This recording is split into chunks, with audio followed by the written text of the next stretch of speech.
You know, I was expecting that by now I would be able to start traveling again, that we would finally see an end to mandatory masks on public transport and in stores, that quarantining and social distancing would be a distant memory, and that life would slowly be returning to normal. So, how's that going?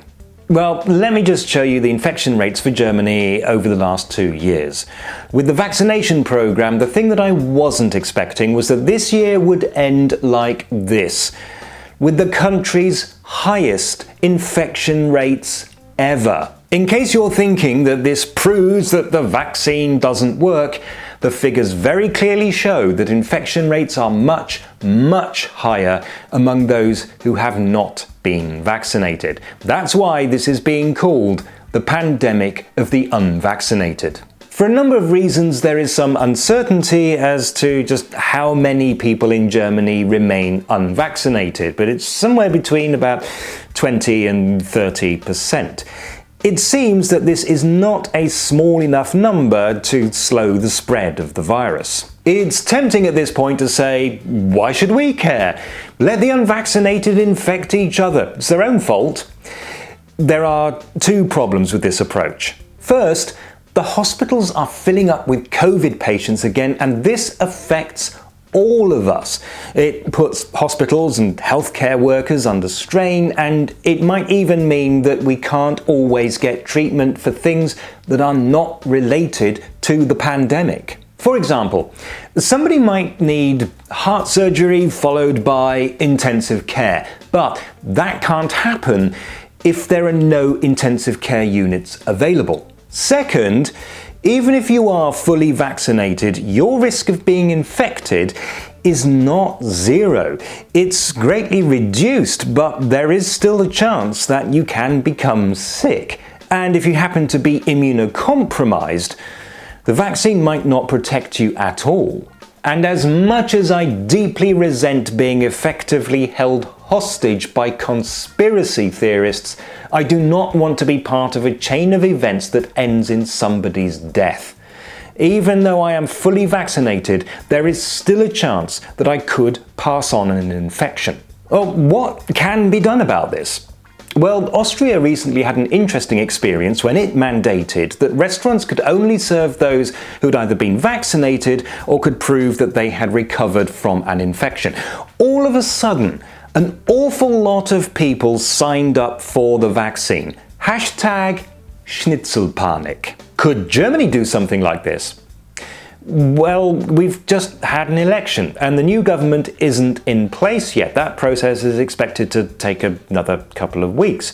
As I record this video, we have only a few details of a possible future policy of the next government. But it seems that the vaccinated or recovered approach, known in German simply as 2G, is at least being talked about as a real possibility. It then remains to be seen whether this is actually going to work, either to slow the spread of the virus or, as in Austria, to persuade people to get vaccinated.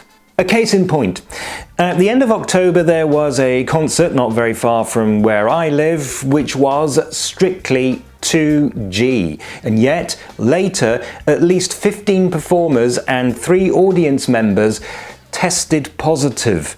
Now, I can't say if these were all breakthrough infections or if the 2G policy wasn't being properly policed or if there are a lot of forged certificates. This, by the way, is one of the arguments for making free tests available again.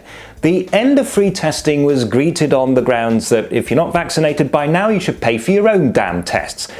The problem, as this concert illustrates, is that ideally you want everybody, or at least as many people as possible, vaccinated as well as unvaccinated, to get tested as often as possible.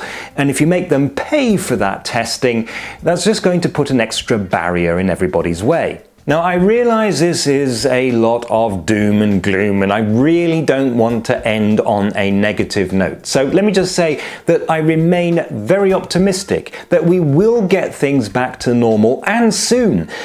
Just not quite as soon as I was hoping.